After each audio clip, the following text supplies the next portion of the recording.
Semangat.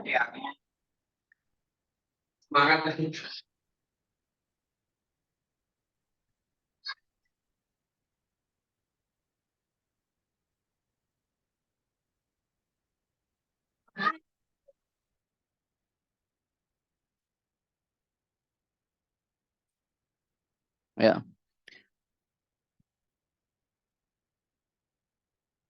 Bismillahirrahmanirrahim.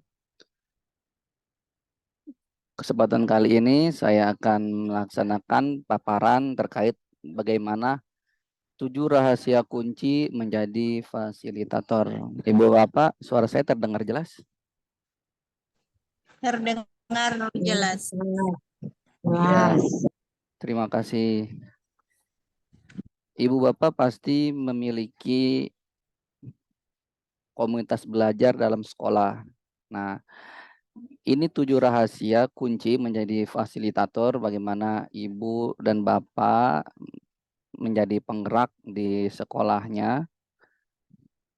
Ini saya dapatkan materi ini dari BBG PDIY di upgrading di BPMP Provinsi DKI.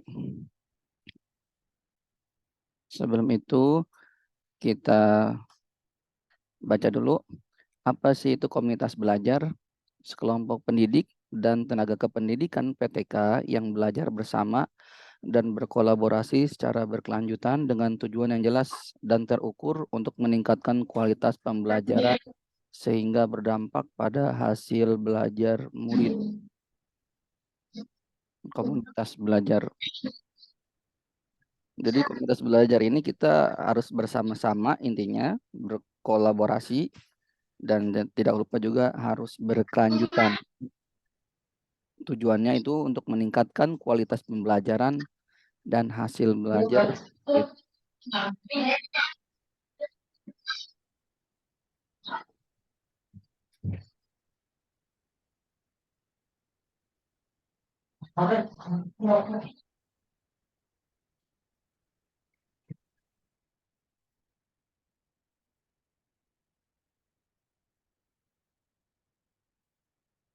Selama beberapa waktu ke depan, luangkan waktu Bapak Ibu untuk membahas 7 rahasia kunci menjadi fasilitator. Penting untuk fasilitator memahami pengertian, konsep, pendekatan, dan keterampilan yang berkaitan dengan proses fasilitasi dan menjadi fasilitator. Yuk kita mulai. Kunci yang pertama, Ibu Bapak harus memahami apa itu fasilitasi. Fasilitasi berasal dari kata bahasa Latin facili yang artinya sederhana atau mudah. Fasilitasi merupakan suatu ilmu dan keterampilan untuk memudahkan proses pencapaian tujuan sebuah kelompok. Pertama, ini kunci yang pertama. Kita harus memahami fasil. Jadi tujuannya itu untuk mempermudah.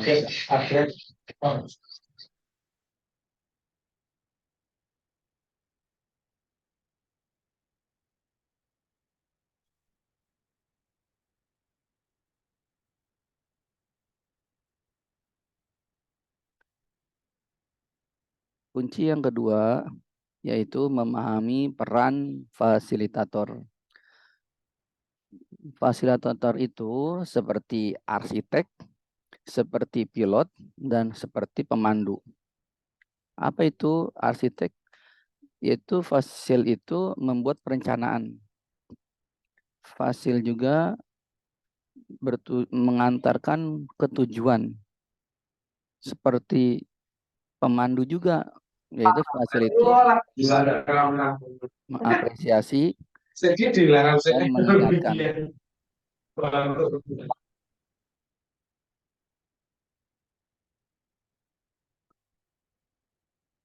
Fasilitator adalah seseorang yang merancang alur dan proses hingga interaksi sehingga peserta bisa mengikuti sesi secara efektif.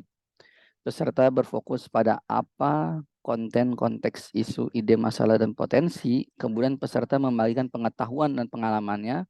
Sementara itu, fasilitator berfokus pada bagaimana dengan memandu proses fasilitasi yang direncanakan Dan tujuan fasilitator adalah mempermudah peserta mencapai tujuan yang diinginkan. Jadi fasilitator itu sebenarnya sudah tahu ini alurnya ini mau kemana, tujuannya ini kemana. Jadi kita hanya memfasilitasi peserta atau rekan kita, kombel di sekolah kita untuk mencapai tujuan yang mereka inginkan, yang kita inginkan. Dan kita tujuannya itu hanya mempermudah. Tadi mungkin ada yang baru masuk, kunci yang pertama fasil itu adalah sederhana atau mudah.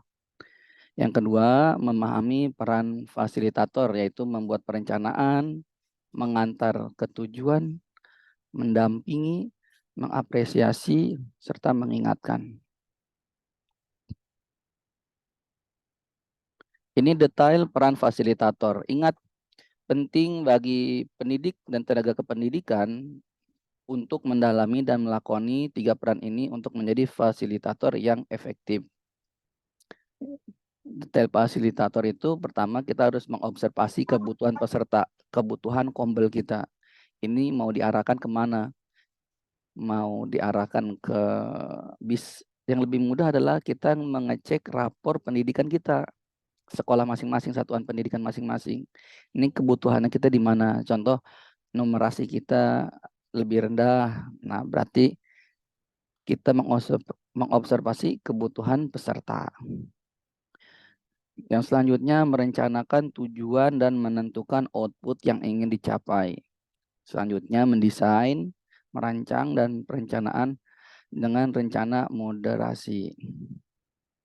Selanjutnya, detail peran fasilitator seperti pilot, yaitu memastikan peralatan, ruangan, dan orang-orang yang terlibat dalam fasilitasi termasuk peserta sudah siap. Ini kita masuknya ini fasil di kombel kita masing-masing, kelompok belajar kita masing-masing. Halo Pak. Ya, ya Allah. Lanjut, itu menginformasikan agenda fasilitasi, menyepakati peraturan, serta mengetahui harapan dan kekhawatiran peserta. Lanjut juga menjelaskan peran sebagai fasilitator dan merespon pertanyaan peserta. Selanjutnya detail peran fasilitator yaitu pemandu.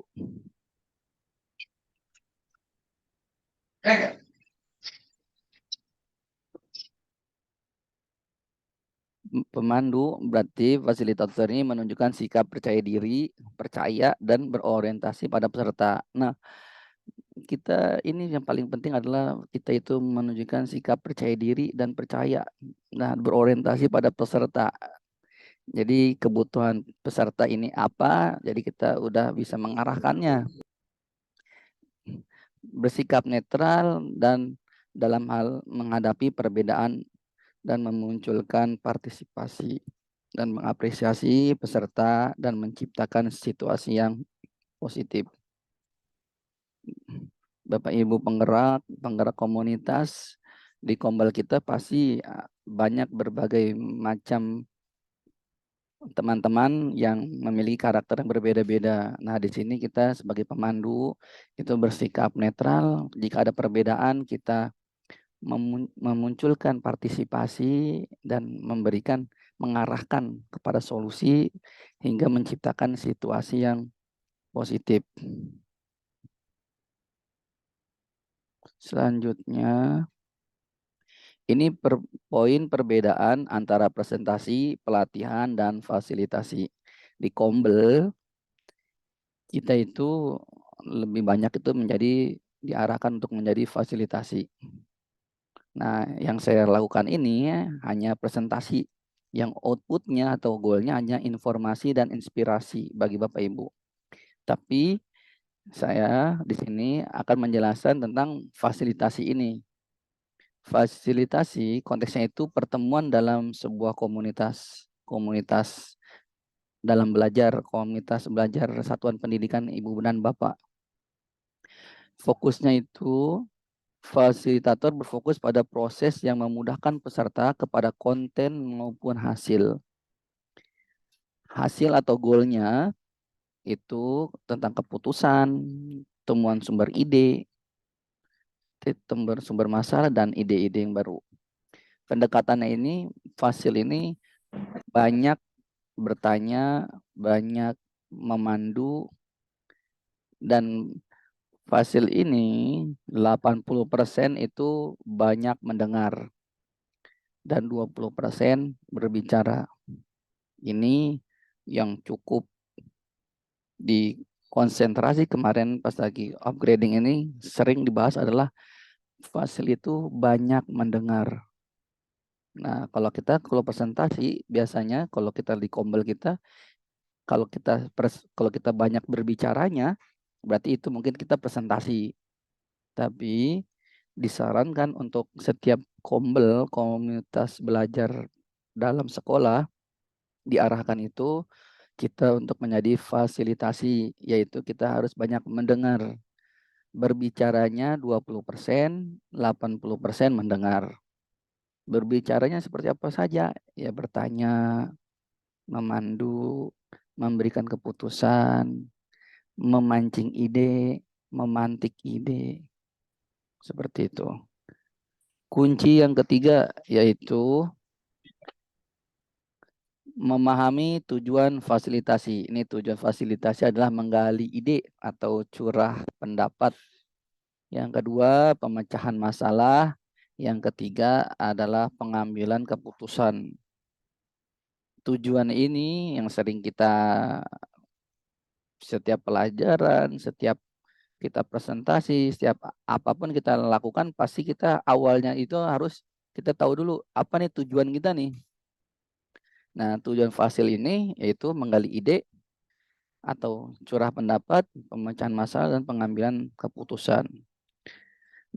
Dengan kompleksitas isu yang dihadapi komunitas belajar, fasilitasi menjadi salah satu cara untuk mempermudah pendidik dan Nggak tahu. tenaga pendidik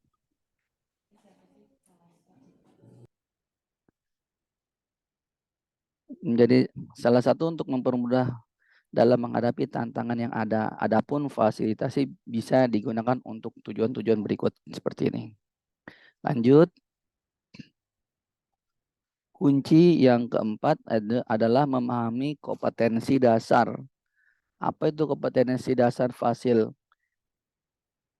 Kemampuan kerja setiap Fasil itu mencapai aspek pengetahuan, keterampilan, dan sikap dalam meningkatkan munculnya kepercayaan, partisipasi, serta proses yang efektif dari sesi fasilitasi yang dibawakan. Yang pertama adalah kompetensi merancang alur proses, kompetensi interaksi, kompetensi partisipasi, dan kompetensi visualisasi. Apa ini kompetensi merancang alur proses? Kita simak. Kompetensi merancang alur proses. Di kunci yang keempat, ini kita harus memahami kompetensi dasar Fasil. Yang pertama, kompetensi merancang alur proses. Fasil mampu menganalisis kebutuhan fasilitasi beserta tujuannya, seperti penyelesaian masalah, pengambilan keputusan, hingga curah pendapat. Selanjutnya, menentukan tujuan peserta hasil fasilitas yang diharapkan. Merancang proses yang terstruktur, dimulai dari kegiatan awal, inti, sampai penutup. Yang kaitannya adalah komunitas belajar ini dapat mengaplikasikan alur pembelajaran yang merdeka, menggunakan ragam metode dan pemahaman konsep pembelajaran orang dewasa andragogi.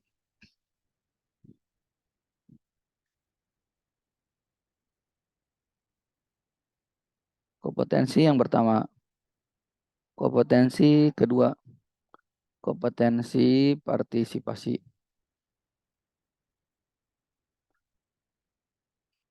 Kompetensi partisipasi ini menggunakan beragam variasi aktivitas untuk memancing peserta terlibat dalam sesi fasilitasi. Contohnya variasi aktivitas dalam bentuk tugas individu secara berpasangan ataupun berkelompok, serta mengobservasi ragam karakter peserta untuk menyesuaikan dengan bahasa, metode, hingga alat yang digunakan. Menggali keberlimpahan pengalaman dan pengetahuan peserta sesuai dengan konsep pembelajaran andragogi. Nah, konsep kompetensi partisipasi ini jadi teman-teman penggerak komunitas belajar di satuan pendidikan masing-masing ini sebenarnya menjadi hal yang penting. Jadi ketika Kombel ini dapat berpartisipasi, dapat berbicara, teman-teman dapat mengeluarkan permasalahannya di kelas. Permasalahan saya seperti ini, permasalahan saya seperti ini. Jadi saling pengalaman pasti banyak. Ada yang anaknya seperti ini atau strategi pembelajarannya seperti ini. Banyak pasti. Apalagi kita di dalam Kombel itu pasti ada guru yang memiliki kemampuan yang luar biasa. Terus juga ada yang guru memiliki pengalaman yang luar biasa dibanding kita atau saya yang baru baru baru belajar menjadi guru atau baru belajar baru menjadi pendidik. Guru-guru di sekolah kami, guru seniornya itu memiliki kemampuan yang luar biasa.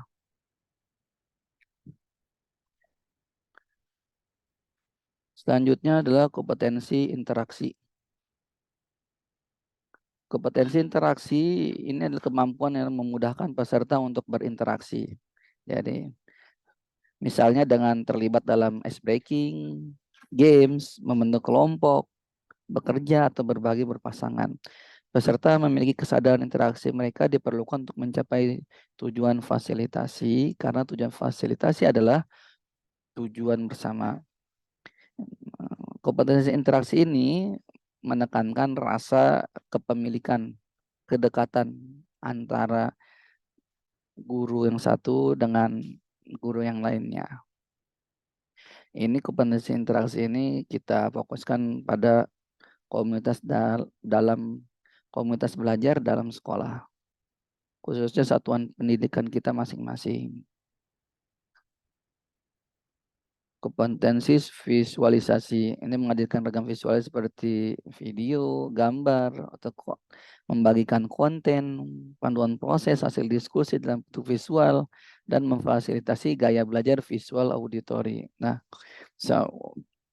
walaupun anak-anak kita belajar tentang, kita tahu, oh ini anak belajar tentang lebih dominan visual, lebih dominan auditori. Nah, kita juga untuk memfasilitasi gaya belajar teman-teman kita pendidik di Kombel Belajar. Jadi kita harus banyak-banyak menggunakan visualisasi seperti video atau gambar-gambar. Kunci yang kelima adalah memahami kemampuan dasar fasilitasi, yaitu fasilitasi ini harus memiliki keterampilan kemampuan dasar bertanya, mendengarkan aktif, mencatat dan mengambil poin penting, mengurutkan, mengambil kesimpulan, dan observasi. Nah, ingat Bapak Ibu, kemampuan ini tidak dibentuk dalam sehari semalam, tetapi membutuhkan banyak jam terbang dan latihan.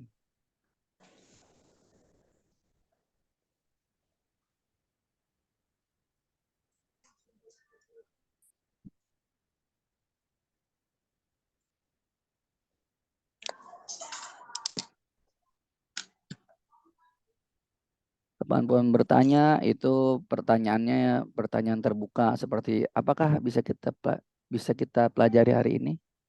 Apa yang bisa kita pelajari hari ini? Bukan pertanyaan yang bertumpuk seperti apa yang kita pelajari hari ini dan bagaimana perasaan Bapak Ibu. Nah, jika tidak memancing partisipasi peserta, ubah pertanyaannya.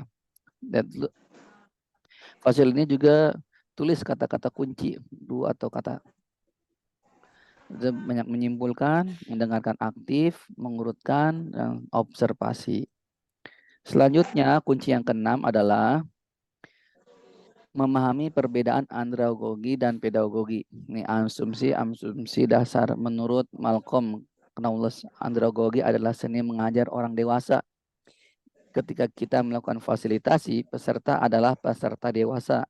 Sehingga penting untuk kita mengetahui bagaimana pendekatan yang tepat dalam mendampingi proses pembelajaran. Jadi yang kita ajar ini atau kita yang fasilitasi ini, kita harus tahu juga. Kunci yang keenam ini kita harus tahu memahami perbedaan andragogi dan pedagogi. Andragogi adalah peserta didik bukan pribadi yang tergantung, tetapi pribadi yang telah masak secara psikologis. Hubungan warga belajar dengan pengajar merupakan hubungan saling membantu dan timbal balik. Beda dengan pedagogi. Anak adalah pribadi yang tergantung. Hubungan pelajar dengan pengajarnya di sini di Kombel ini kita bukan saling mengajar, bukan. Tapi kita saling bergantung, saling timbal balik. Jadi pentingnya kita memahami andragogi dan pedagogi. Dari pengalaman peserta didik orang dewasa dinilai sebagai sumber belajar yang kaya, multikomunikasi oleh semua peserta, pengajar maupun pelajar. Sehingga penting untuk fasilitator menghargai pengalaman peserta dengan memberi waktu mereka berbagai maupun menggali partisipasi dari mereka. Kesiapan belajar peserta didik menentukan apa yang perlu mereka pelajari berdasarkan pada persepsi mereka sendiri terhadap tuntunan situasi sosial mereka. Perlu bagi fasilitator untuk menjelaskan pentingnya sesi fasilitasi yang akan dijalankan, caranya bisa dengan mengingatkan tujuan dan agenda sesi yang akan mereka jalankan. Nah, selanjutnya perspektif waktu belajar merupakan proses untuk menemukan masalah dan pemecahan masalah saat itu juga. Selanjutnya, kunci yang ketujuh yaitu memahami panduan refleksi 4P, yaitu pengalaman, perasaan, pembelajaran, dan penerapan. Panduan refleksi ini mempermudah proses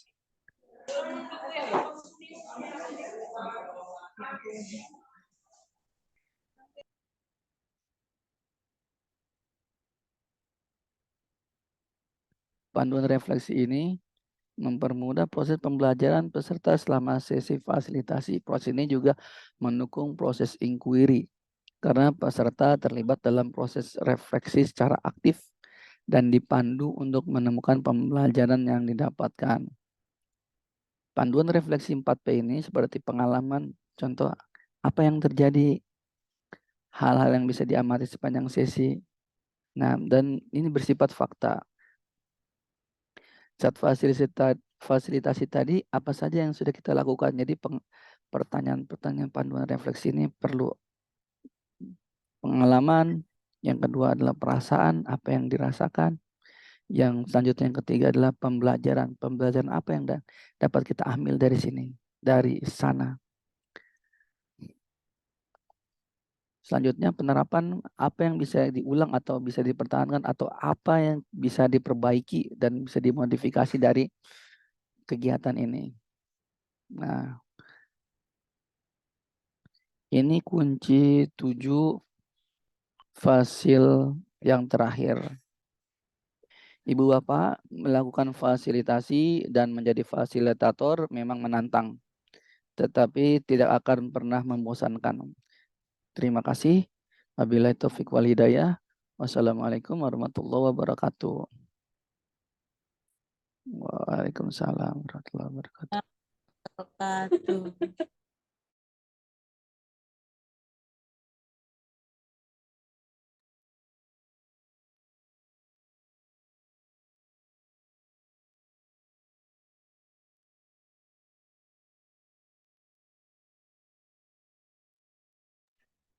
Cek. Ibu Bapak, link absensi akan saya bagikan. Silakan diisi. Ini nanti sertifikatnya akan langsung masuk ke email Ibu dan Bapak. Tolong diperhatikan penulisan email ini harus sesuai dengan email yang aktif agar masuk langsung ke email Ibu Bapak.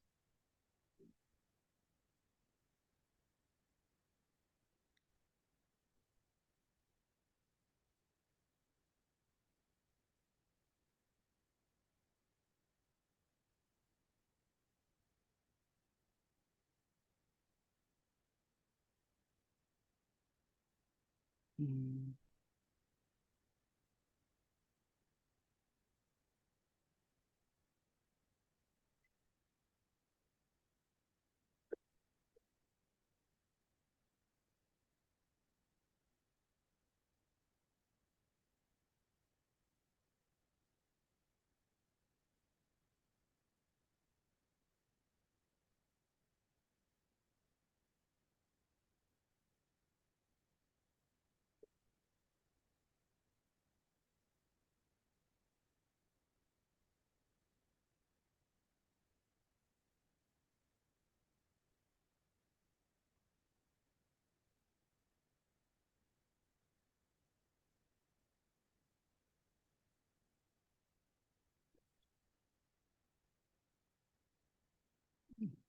Link absensinya sudah saya share.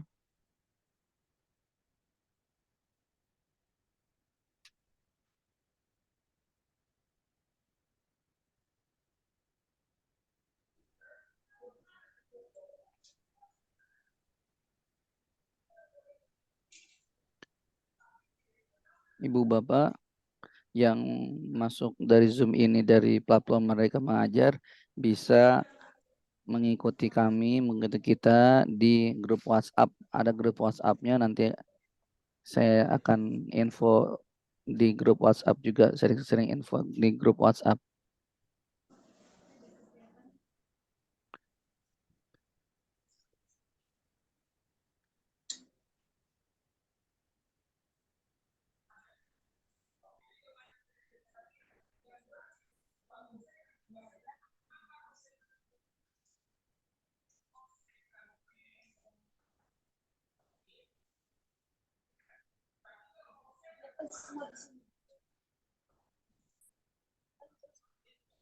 Ibu Bapak bisa diaktifkan layarnya untuk di screenshot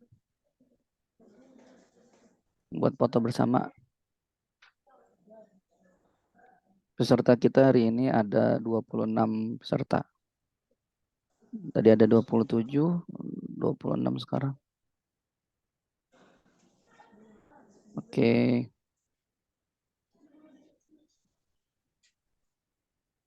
Cep, set.